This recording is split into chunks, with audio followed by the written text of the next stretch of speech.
as I stepped out of the dimly lit tavern. The cool night air hit me like a slap in the face. The small town of Ravenswood was never short on secrets. But the one I had just witnessed was one for the books. A hooded figure, dressed in dark robes, had slipped a small pouch into the pocket of the local blacksmith, who had then hastily excused himself, citing a sudden need to attend to his forge. The exchange had been quick, almost imperceptible, but I had caught the glint of gold in the moonlight. It was a transaction that reeked of deceit and corruption. I had been in Ravenswood for a fortnight now, trying to lay low and avoid drawing attention to myself. As the exiled princess of Bavaria, I had grown accustomed to being on my guard, always watching my back and anticipating potential threats. But there was something about this town that didn't sit right with me. The people seemed friendly enough, but there was an undercurrent of tension, a sense of unease that hung in the air like a challenge. I made my way through the winding streets, my eyes scanning the shadows for any sign of movement.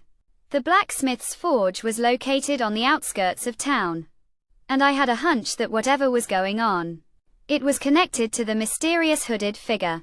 As I approached the forge, I could hear the sound of hammering, the rhythmic clang of metal on metal. I crept closer, trying not to be seen, and peered through a gap in the wooden slats. The blacksmith was working on a large, ornate box, adorned with intricate locks and symbols.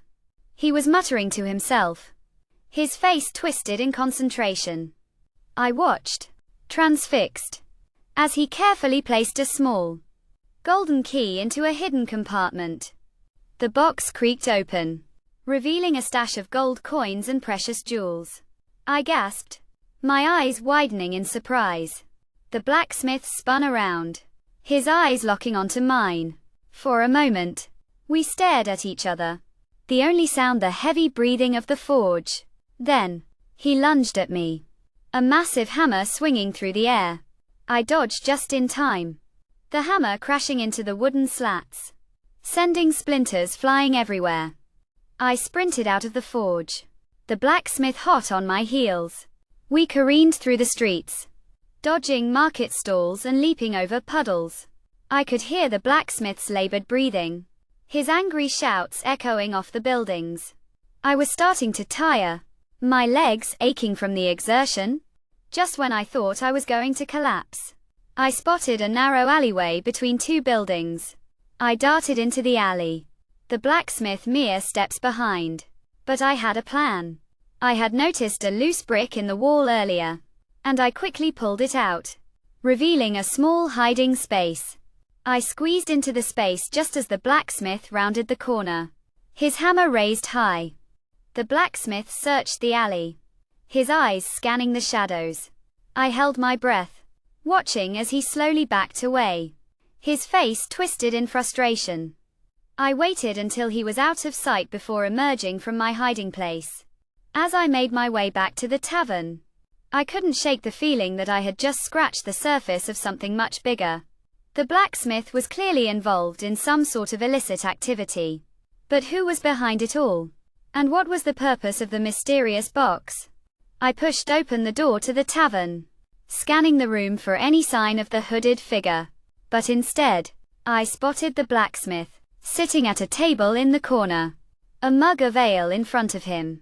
He caught my eye, and for a moment, we stared at each other, a silent understanding passing between us. I walked over to his table, my heart pounding in my chest. I think we need to talk, I said, my voice low and even.